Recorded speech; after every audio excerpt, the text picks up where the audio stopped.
Assalamu alaikum wa rahmatullah, j'espère que vous allez bien. Au sein de la communauté musulmane, il arrive souvent que certains fidèles s'interrogent sur la question du destin, le qadar, qui est pourtant l'un des fondements de la foi islamique. En effet, parmi les 6 piliers de la foi, on retrouve la croyance en Allah, en ses anges, en ses livres révélés, en ses messagers, au jour du jugement et au destin, qu'il soit bon ou mauvais. Mais alors, si tout est déjà prédestiné, comment peut-on encore parler de libre arbitre? Nos choix sont-ils réellement les nôtres ou bien sommes-nous simplement contraints dans nos actes par le Créateur? Et si tel est le cas, pourquoi le destin semble parfois si injuste? Et c'est là que le récit d'Al-Khadir que l'on retrouve dans la sourate Al-Qaf vient nous apporter un éclairage profond sur cette question du destin. Mais avant de commencer, n'oubliez pas de vous abonner à la chaîne pour soutenir celle-ci et ne rien manquer des prochaines publications, Inch'Allah.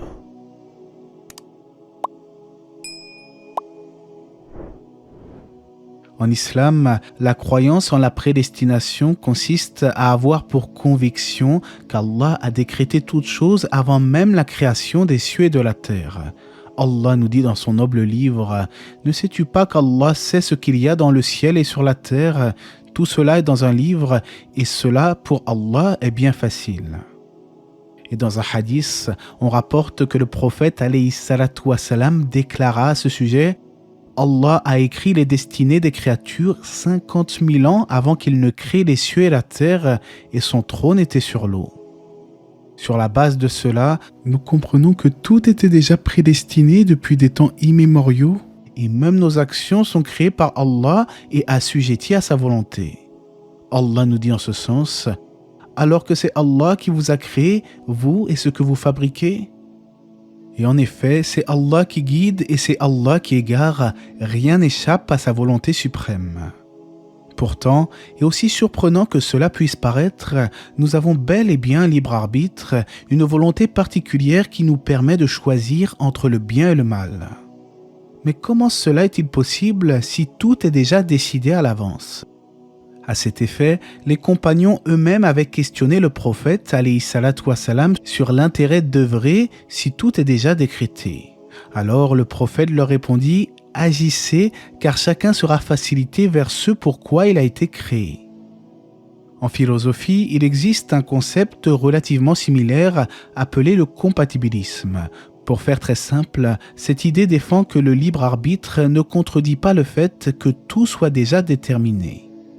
Autrement dit, tout est écrit, mais nous ne sommes pas pour autant de simples marionnettes sans volonté. L'humain agit, pense, choisit, mais dans un cadre que seul Allah connaît et maîtrise entièrement. Allah nous dit dans le Coran « Quiconque le veut qu'il prenne le chemin vers son Seigneur ».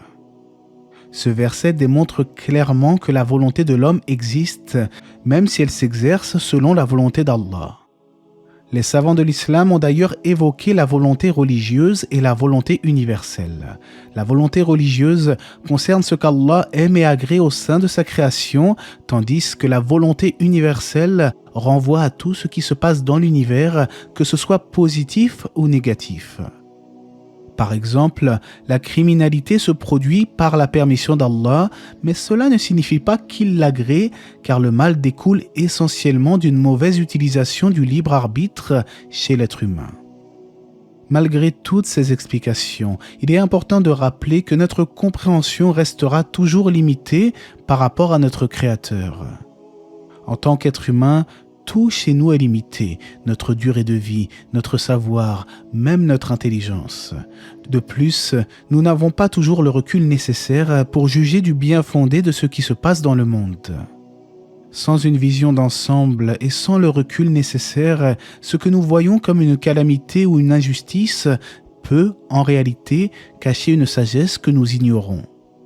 Afin de mieux illustrer mes propos, je vous propose un petit rappel autour du récit d'Al-Khadir mentionné dans la sourate de la caverne. Tout commence lorsqu'un jour le prophète Moïse, Moussa alayhi salam, fit un prêche aux enfants d'Israël. Un des fidèles lui demanda alors « Qui est donc l'homme qui détient le plus de savoir ?» Moussa de répondre « C'est moi ». Mais il semble qu'Allah n'apprécia pas cette réponse car Moussa n'a pas attribué la science à Allah. Allah lui révéla alors qu'au confluent de deux mers se trouvait un homme détenant plus de connaissances que lui, Al-Khadir. Lorsque Moussa le rencontra, il lui demanda humblement de l'accompagner afin de s'imprégner de sa sagesse. Al-Khadir accepta, mais il le mit en garde. Moussa ne pourra pas patienter face aux événements auxquels il assistera, car il ne pourra pas en comprendre les sagesses cachées. Mais Moussa alayhi salam insista et promit de faire preuve de patience à ses côtés sans poser la moindre question tant qu'Al-Khadir ne lui aurait pas donné d'explication. Néanmoins, il faut dire qu'il fut très difficile pour Moussa de tenir sa promesse et vous allez comprendre pourquoi. À 3 reprises, Moussa ne put s'empêcher d'interroger Al-Khadir sur ses actes. Premièrement, Moussa et Al-Khadir montèrent dans un bateau avec d'autres passagers.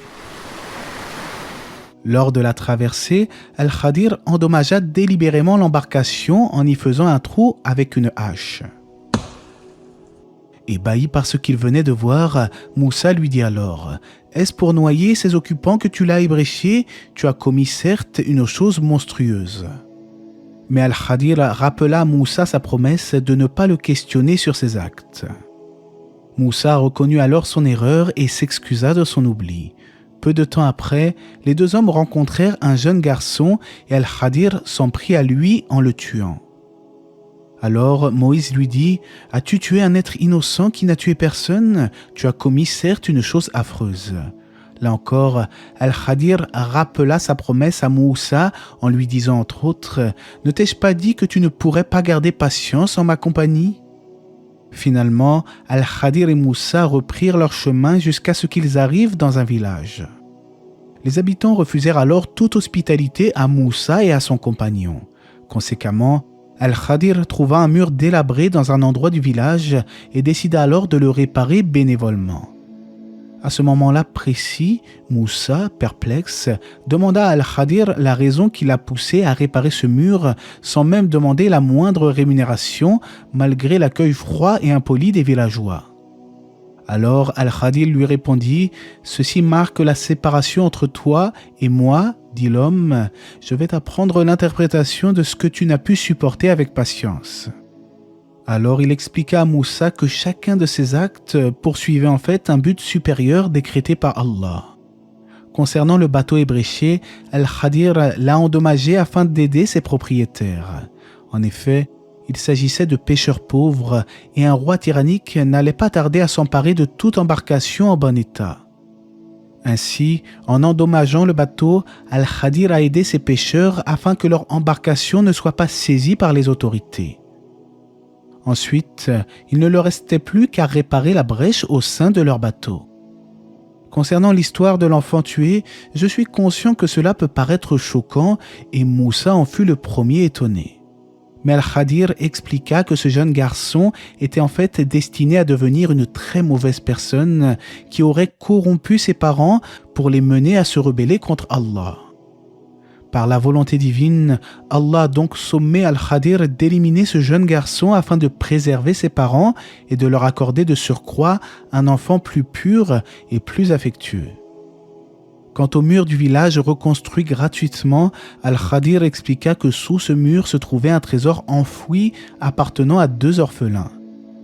Leur père étant un homme pieux, Allah décréta que ce trésor leur soit dissimulé le temps qu'il faudra jusqu'à ce qu'ils soient en âge de le découvrir eux-mêmes. L'objectif de la reconstruction du mur était donc de protéger ce trésor. Grâce à ce récit, nous comprenons que même si le prophète Moussa alayhi salam était perplexe sur les actions d'Al-Khadir, il y avait en fait une grande sagesse derrière ses actes. Et nous aussi dans notre vie, il y a dans le monde des choses qui semblent parfois incompréhensibles, voire injustes en apparence. Mais en réalité, ce que l'on perçoit comme un mal cache peut-être en réalité une grande sagesse, et comme Allah nous le dit lui-même dans son noble livre, « Or, il se peut que vous ayez de l'aversion pour une chose alors qu'elle vous est un bien, et il se peut que vous aimiez une chose alors qu'elle vous est mauvaise, c'est Allah qui sait alors que vous ne savez pas. » Comme je le disais en début de vidéo, la croyance au destin fait partie des 6 piliers de la foi, comme cela est mentionné dans le célèbre hadith de Djibril. Parmi les bienfaits de la croyance au destin, le véritable croyant ne s'attriste pas pour ce qui lui a échappé, car il sait pertinemment que ce qu'il n'a pas obtenu faisait partie du décret divin. Alors, cela ne signifie pas qu'il doit rester passif ou renoncer à ses ambitions. Au contraire, il doit faire des efforts, être actif et viser le bien dans sa vie. Mais une fois l'effort accompli, il accepte avec sérénité ce qu'Allah a décrété, qu'il s'agisse d'un succès ou d'une épreuve. On rapporte en ce sens du prophète alayhi salatu wassalam que le cas du croyant est étonnant, tout ce qui le concerne est un bien et cela n'appartient à personne d'autre qu'au croyant. Si un bonheur l'atteint, il se montre reconnaissant et c'est un bien pour lui, et si un malheur l'atteint, il se montre patient et c'est un bien pour lui.